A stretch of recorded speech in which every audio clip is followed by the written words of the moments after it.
You know, in the jungle, the king doesn't lose his crown because he gets old. He loses it because he stops paying attention to the new predators lurking in the shadows. In the world of humans, specifically the world of high-stakes tech, the king was a company called Research in Motion. You might know them better as BlackBerry. In 2007, these guys were untouchable. They owned over 50% of the US smartphone market. If you were anyone, and I mean anyone, from Wall Street traders to the President of the United States, you had a BlackBerry clipped to your belt. It was the CrackBerry. It was addictive, it was secure, it was perfect. But today, their market share is 0.0%. They didn't just lose the lead, they vanished from the face of the earth as a hardware company. How does an $80 billion empire evaporate into thin air? Is it just because of the iPhone? No, that's the lazy answer. I'm Mico the Economist Gorilla, and today we're going deep into the jungle of corporate arrogance. We're going to look at the secret meetings, the disastrous engineering choices, and the specific moment when pride blinded the smartest guys in the room. This is the tragic downfall of BlackBerry. Stick around because the lessons we're going to learn today are the difference between your portfolio growing like a silverback or shrinking like a banana in the sun. Before we talk about the crash, we have to talk about the high. Why did everyone love this thing? Back in the early 2000s, mobile email was a nightmare. You had to be a rocket scientist to sync your mail. Then came Mike Lazaridis and Jim Balsillie, the two heads of RIM. They created a device that did one thing better than anything else. It pushed email to your pocket instantly. For a businessman, this was like discovering fire. For the first time, you weren't tethered to your desk. You could close a deal while sitting at your kid's soccer game, or let's be honest, while sitting on the toilet. It changed the culture of work forever, but it wasn't just the email, it was the physical design, the QWERTY keyboard. Humans love tactile feedback. We love the click. The BlackBerry keyboard was a masterpiece of industrial design. It was sculpted so your thumbs wouldn't slip. People could type 60 words per minute on these things. It was so fast that people were getting BlackBerry thumb, a literal medical condition from overtyping. And then there was the walled garden of BBM.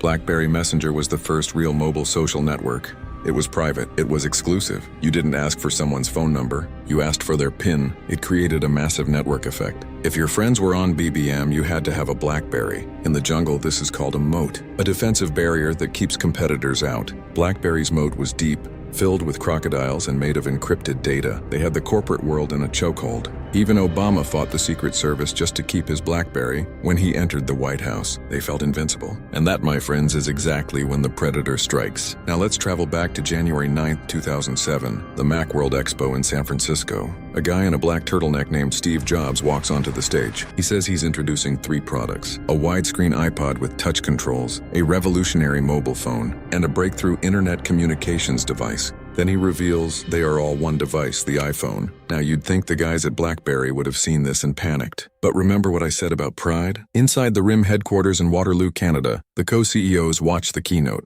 And they laughed. Seriously, they laughed. They looked at the iPhone and saw a toy. They saw a glass screen that would break. They saw a battery that wouldn't last 4 hours. Jim Balsillie famously said, "It's okay, we'll be fine." They thought Apple was entering the consumer market, the kids market. They believed the serious people, the enterprise users, would never give up their physical keyboards for a touchscreen.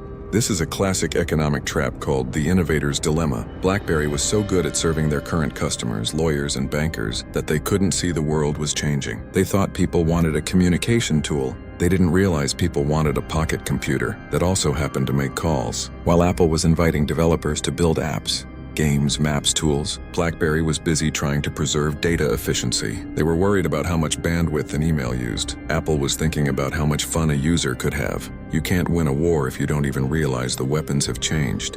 BlackBerry was bringing a knife to a laser gun fight. By 2008, the laughter stopped.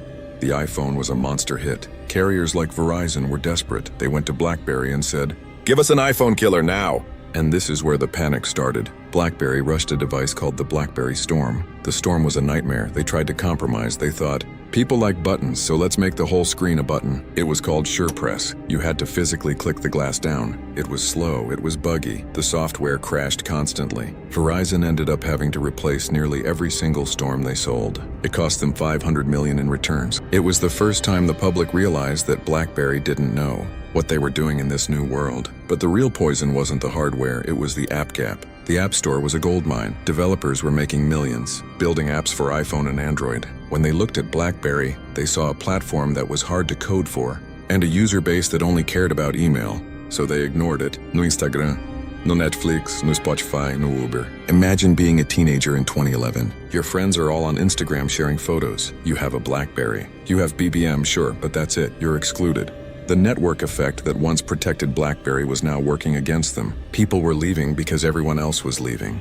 Inside RIM, it was even worse. The 2 CEO structure was failing. Jim and Mike weren't talking. One wanted to focus on data, the other on a secret project to buy an NHL team. The jungle was burning, and the kings were arguing over who got to sit on the biggest rock. In 2011, things went from bad to apocalyptic. A massive service outage left millions of BlackBerry users without email for 3 days. The one thing they were supposed to be the best at, reliability, was gone. They tried one last Hail Mary pass. BlackBerry 10, they spent years building a brand new operating system from scratch. They hired Alicia as a creative director, because that always helps, right? When BB10 finally launched in 2013, it was actually a beautiful system. It was smooth, it was innovative, but it was too late. It was like showing up to a party at 4 a.m. when the music has stopped, and everyone is already asleep or at home. Samsung and Apple had already won the war. Developers weren't going to spend money building apps for a third-place operating system with a shrinking user base. The numbers are haunting. In 2011, they sold 50 million phones. By 2016, that number was essentially zero. They stopped making their own hardware and started licensing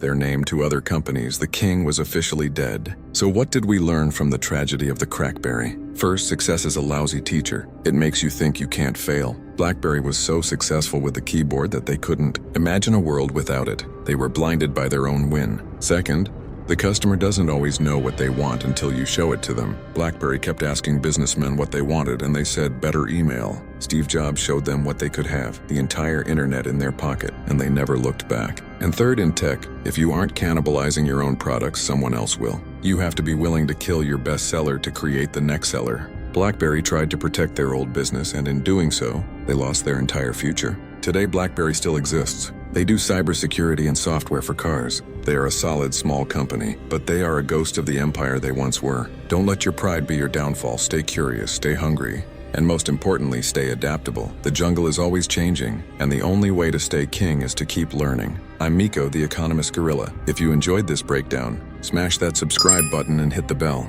We've got a lot more corporate mysteries to solve in this jungle. Until next time, watch your back. The next iPhone might already be in someone's garage.